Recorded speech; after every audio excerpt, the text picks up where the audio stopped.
എന്നെ സാരി ഉടുപ്പിച്ചു നോക്കും, ഇഷ്ടമുള്ള ഏത് വേഷം ഉടുപ്പിച്ചു നോക്കും. പക്ഷെ ഫിദ മാഡത്തിന് ഒറ്റ വേഷല്ലേ ഉള്ളൂ. എന്താ ഇത് മാറ്റാത്തെ? മാറ്റാം, ഒരു ദിവസം മാറ്റാം. എപ്പോഴാ? അതൊക്കെ ഉണ്ട് പെണ്ണെ, നീ ഒന്ന് അനങ്ങാതിരിക്കേ.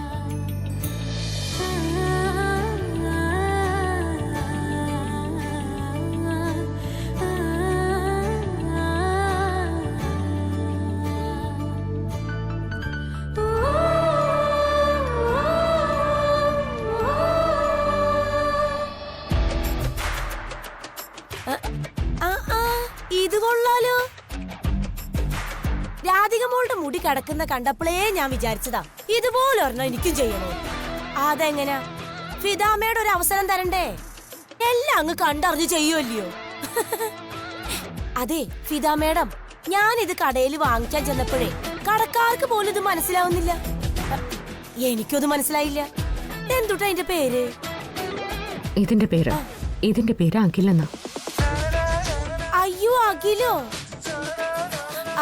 അപ്പൊ പിന്നെ മേഡത്തിന് പരിചയമില്ലാതിരിക്കുവോ? അല്ല, മേഡത്തിന് ഏറ്റവും പരിചയമുള്ള പേരാണല്ലോ അഖില്.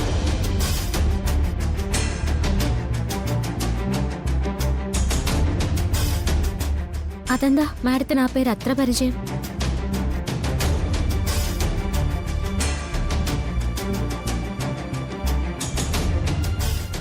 അല്ല അല്ല സ്ഥിരമായി വാങ്ങിക്കുന്നവർക്ക് വായേന്ന് ആ പേര് പോകത്തില്ലല്ലോ.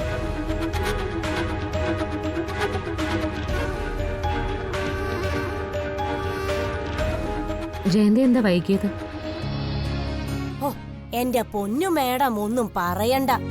കടേന്ന് വരുന്ന വഴി 25 മിനിറ്റാ ഞാൻ ആ പാലത്തിന്റെ അടിയിൽ കയറി ഒളിച്ചിരുന്നത്.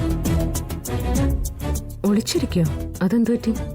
ആ സുധാകരനെ പേടിച്ചിട്ടേ. ഏത് സുധാകരൻ? ആ പലിശക്കാരൻ സുധാകരനെ. രാമേട്ടൻ ഒരു 50,000 രൂപ അയാളുടെ കയ്യിൽ നിന്ന് വാങ്ങിച്ചിരുന്നു. പലിശയാണെങ്കിൽ കൊടുത്തു മുടിഞ്ഞു. എങ്ങനെ കൊടുക്കാനാ? അപ്പൊ പാലത്തിന്റെ അടിയിലാണെങ്കിൽ പാലത്തിന്റെ അടിയിൽ, വെള്ളത്തിന്റെ അടിയിലാണെങ്കിൽ വെള്ളത്തിന്റെ അടിയിൽ. ഞാൻ രാമചന്ദ്രനോടൊന്ന് സംസാരിക്കട്ടെ. ഞാൻ ഇവിടുന്ന് പോകുന്നതിന് മുമ്പ് ആ പ്രശ്നം പരിഹരിക്കാൻ നോക്കും. അയ്യോ, മേഡം വൈകിയത് എന്താന്ന് ചോദിച്ചപ്പോ ഞാൻ സത്യസന്ധമായിട്ട് കാര്യം പറഞ്ഞേ ഉള്ളൂ. യോ, മേഡം എന്തിനാ ഞങ്ങക്ക് കാശ് തരുന്നത്? ഞങ്ങള് മേടിച്ച കാശല്ലേ. ഞാനെന്നാ അടുക്കളയിലേക്ക് പോട്ടെ. പോട്ടെ മോളെ.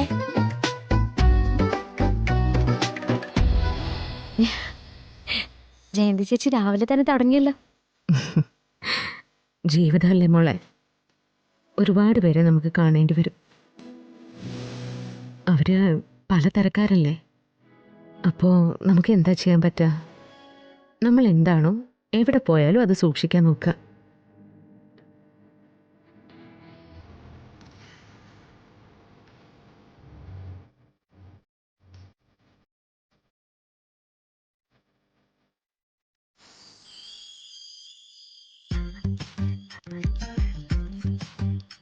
അതെ, ഞാൻ തുടക്കിട്ട് വെച്ചിട്ടുണ്ട്. രാമേട്ടന് മിടുക്കുണ്ടെങ്കിലേ ശ്യാമാമ്മയുടെ ഇവിടുന്ന് പോകുന്നതിന് മുമ്പ് എന്തെങ്കിലും വാങ്ങിച്ചെടുക്കാൻ പറ്റൂ. നീ ഒന്നും മിണ്ടായിരിക്കും ജയന്തി. ശ്യാമ മേഡം നമുക്ക് തന്ന പണത്തിന്റെ കണക്ക് നീ എഴുതി വെച്ചിട്ടുണ്ടോ? രാമേട്ടൻ എഴുതി വെച്ചിട്ടുണ്ടോ? ഞാൻ എഴുതി വെച്ചിട്ടുണ്ട്. ലക്ഷങ്ങളാ, ലക്ഷങ്ങള്. നമ്മൾ ചോദിക്കാതെ തന്നെ ഇത്രയൊക്കെ ചെയ്യുന്ന ഒരാളോട് നമ്മൾ പിന്നെയും പിന്നെയും എങ്ങനെ ഇങ്ങനെ ചോദിക്കുന്നത്? നീ മേഡത്തിനോടൊന്നും ചോദിക്കാൻ നിൽക്കണ്ട, ഒന്നും പറയാൻ നിൽക്കണ്ട. മേഡവും മേഡത്തിന്റെ മോളും ഇവിടുന്ന് സന്തോഷമായിട്ട് തിരിച്ചു പോകണം.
എന്റെ പൊന്നു മേഡം, ഇത്രയും നാൾ ഇതൊരു കെട്ടിടമായിരുന്നു.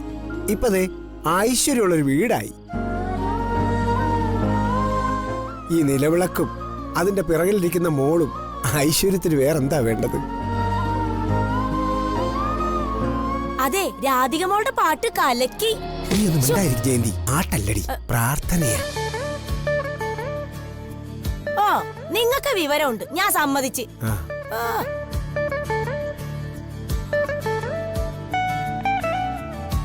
നന്നായി മോളെ. നീ പാടുന്ന കേൾക്കാൻ എന്ത് രസാന്നറിയോ? നീ വിളിക്കുന്ന ദൈവങ്ങളെ തൊട്ടറിയുന്നത് പോലെയുണ്ട്. എല്ലാ ദൈവങ്ങളുടെ അനുഗ്രഹവും എൻ്റെ മൂക്കുണ്ടാവും.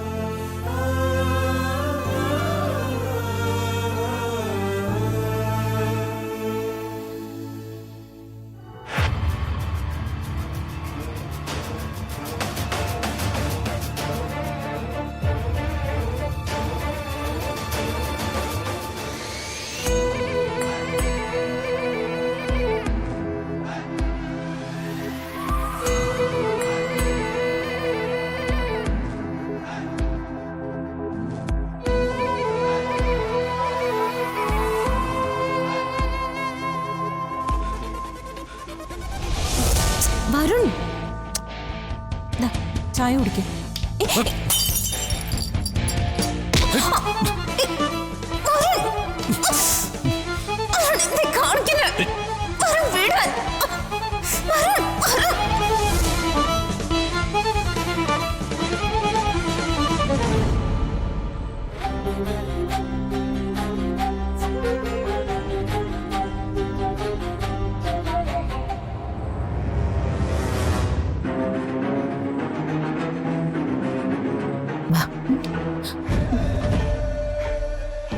എന്താ? ഒന്നുമില്ല ചെറിയമ്മേ. എനിക്കറിയാം, നീ വരുണിനോട് സംസാരിക്കാൻ ചെന്നല്ലേ? അവനോട് സ്നേഹത്തോടെ പെരുമാറാൻ ചെന്നല്ലേ? അതെ, പക്ഷേ അവൻ തല്ലിയതോ ചീത്ത പറഞ്ഞതോ ഒന്നും നീ മനസ്സിൽ വെക്കണ്ട. പിന്നെ ഇങ്ങനെ തത്തിക്കളിച്ച് അവന്റെ മുമ്പിൽ ചെന്നിട്ട് ഒരു കാര്യമില്ല. ആണുങ്ങളെ എപ്പോഴും സ്നേഹം ആഗ്രഹിക്കും. നീ കുറച്ചുകൂടി റൊമാൻറ്റിക് ആയ മതി. സുന്ദരിയായ നിന്നെ ആർക്കാ ഇഷ്ടപ്പെടാത്തത്? വരുണല്ല, സകല ആണുങ്ങളും നിന്റെ മുമ്പിൽ മുട്ടുകുത്തി വീഴും. ചെറിയമ്മേ, എടി, ബുദ്ധി ബോധം ഉണ്ടായിട്ട് കാര്യമില്ല. പ്രയോഗിക്കേണ്ട നേരത്ത് പ്രയോഗിക്കണം, മനസ്സിലായോ? ചെല്ലങ്ങോട്ട് ചെല്ല്. ചെറിയമ്മ. ഓ, ഒരു നല്ല തല്ല് കാണാനുള്ള അവസരം ഞാൻ എന്തിനാ ചുമ്മാ കളയുന്നേ?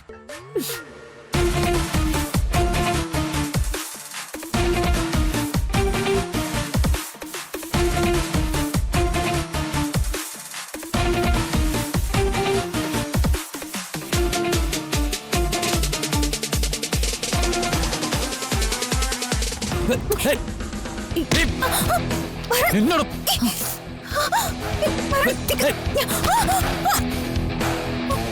പല തവണ പറഞ്ഞിട്ടുണ്ട് എന്നെ തുടരുന്നു.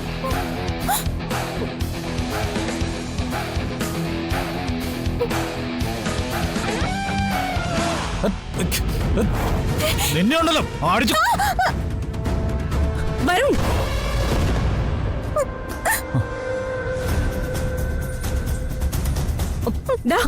നീ എന്താ കാണിക്കുന്നേ? പല തവണ ഞാൻ പറഞ്ഞിട്ടില്ലേ ഈ നാശം പിടിച്ചവളെ എന്റെ മുമ്പിലേക്ക് പറഞ്ഞു വിടരുന്നു. വരുൺ, നീ ഒന്ന് അടങ്ങ്. അടങ്ങണോ? എങ്കിൽ അമ്മ ഇവളോട് പറ, ഇനി എന്റെ നിഴൽ വിടുന്ന സ്ഥലത്ത് പോലും വന്നു പോരുന്നെന്ന്.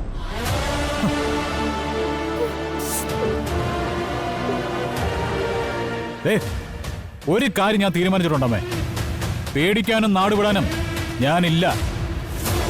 ഞാനേ ഇവിടെ തന്നെ ഉണ്ടാവും, ഇവിടെ തന്നെ.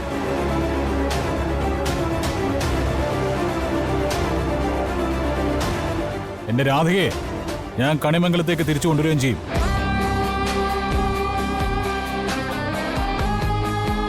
അമ്മയെ കൊണ്ട് ഞാൻ അവളുടെ കൈ പിടിച്ച് ഈ വീട്ടിലേക്ക് കയറ്റുകയും ചെയ്യും. മനസ്സിൽ വെച്ചോ.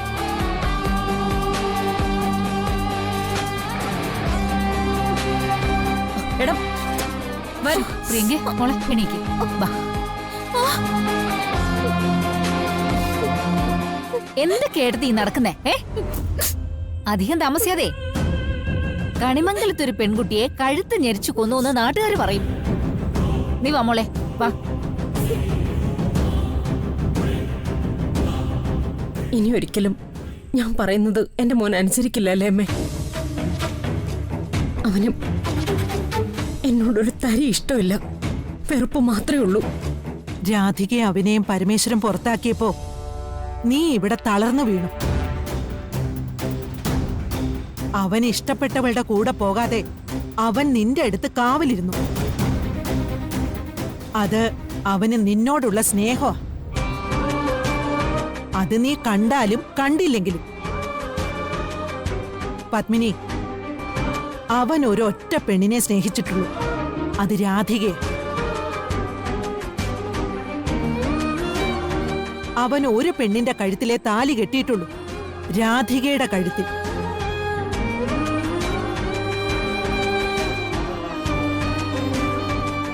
അതൊക്കെ നിനക്ക് താമസിയാതെ ബോധ്യപ്പെടും. നിന്നെ അവൻ മനസ്സിലാക്കിയില്ലെന്ന് പറയാൻ എളുപ്പാ. അവനെ നീ മനസ്സിലാക്കിയോ? അതോ ഇല്ല. ഒരു നിമിഷം അടുത്ത് വിളിച്ചിരുത്തിയിട്ട് സത്യം എന്താടാന്ന് ചോദിച്ചോ? അതും ചോദിച്ചിട്ടില്ല. ചോദിച്ചു പോയാ നിങ്ങളുടെയൊക്കെ വാശി തോൽക്കില്ലേ? അപ്പോ അവൻ മനസ്സുരുകി ഇങ്ങനെ നടന്നോട്ടെ, അല്ലേ?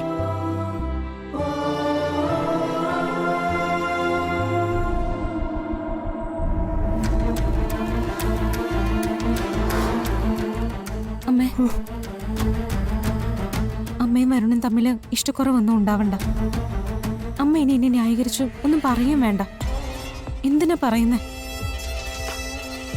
ഞാൻ ഇഷ്ടപ്പെടുന്ന ആള് എനിക്കെതിരാണെങ്കിൽ പിന്നെ എന്തിനാ പറയുന്നേ? പറഞ്ഞിട്ട് എന്താ കാര്യം? എനിക്ക് വരുണിന് വേണ്ടി ഒരു കാര്യമേ ചെയ്യാനുള്ളൂ. ഞാൻ മരിച്ച് ഈ പ്രശ്നം അങ്ങ് തീർക്ക്. പിന്നെ എല്ലാം പിന്നെ വരുണിന്റെ ഇഷ്ടം മാത്രമായിരിക്കുമല്ലോ. എനിക്കെല്ലാം കൈവിട്ടു പോവും അമ്മ, എല്ലാം. മോളെ, നേരായ മാർഗം ഏതായാലും അതേ വിജയിക്കും മോളെ. മോള് വാ, വാ.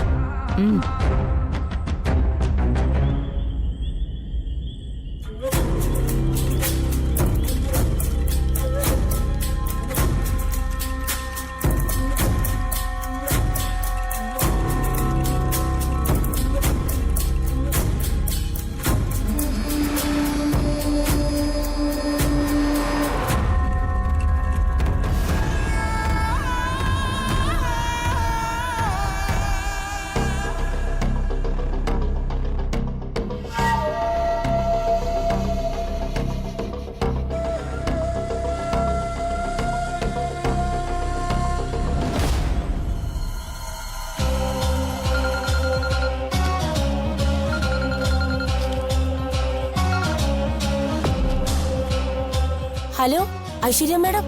ആ ജയന്തി, ഞാൻ എത്താറായി. നീ എവിടെയാ നിൽക്കുന്നത്? ഞാൻ ആ അമ്പലത്തിന്റെ വഴിയിൽ നിൽപ്പുണ്ട്. അതെ, കുറച്ചു നേരമായി ഞാൻ അവിടെ നിൽക്കണു. ഞാനൊരു 5 മിനിറ്റിനുള്ളിൽ അവിടെ എത്തും. ഞാനിവിടെ നിൽക്കുന്നത് ആരെങ്കിലും കണ്ടാ? നീ വെയിറ്റ് ചെയ്, ഞാൻ ഉടനെ എത്താം.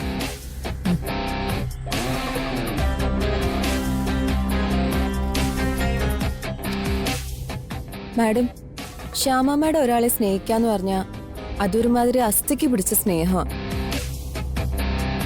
ജയന്തിയുടെ കാര്യത്തിൽ അതുകൊണ്ട് തന്നെ മാഡം പറഞ്ഞ കോൺഫിഡൻസ് എനിക്കില്ല.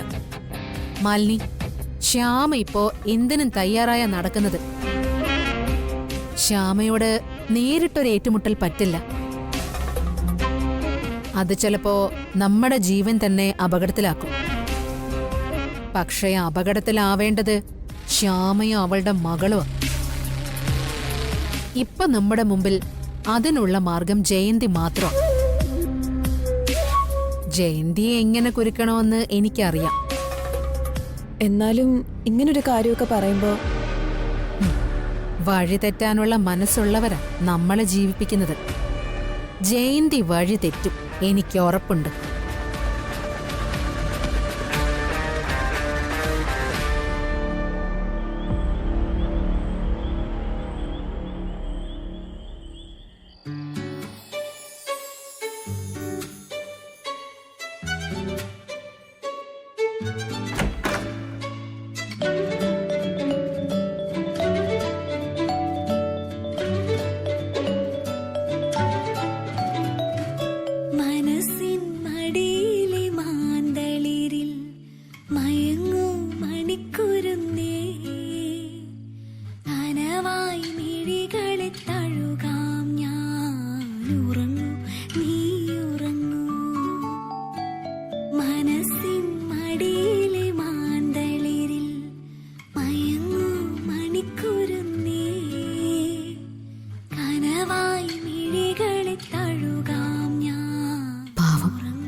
സുഖമായിട്ട് ഉറങ്ങാം.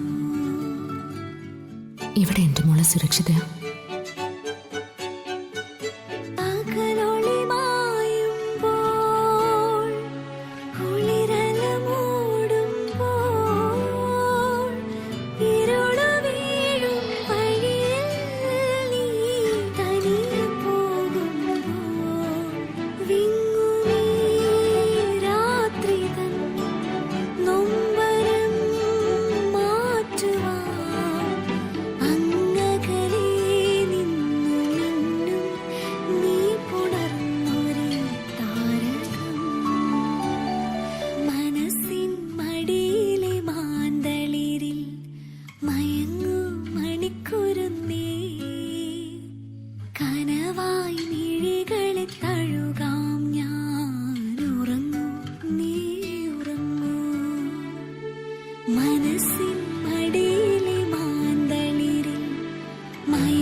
ജയന്തി, മേഡം വന്നല്ലോ.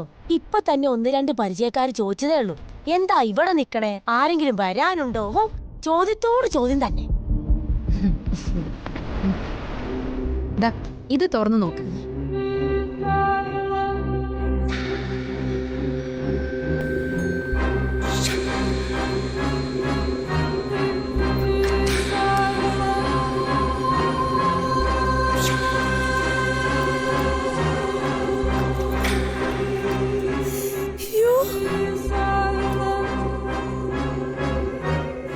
എന്റെ പൊന്നെ, ഞാനിത് എന്തുവായി കാണുന്നേ? മേഡം ഇങ്ങനെ പറഞ്ഞെങ്കിലും ഇത് വാങ്ങിച്ചോണ്ട് വരുന്നു ഞാൻ കരുതിയതേ ഇല്ല.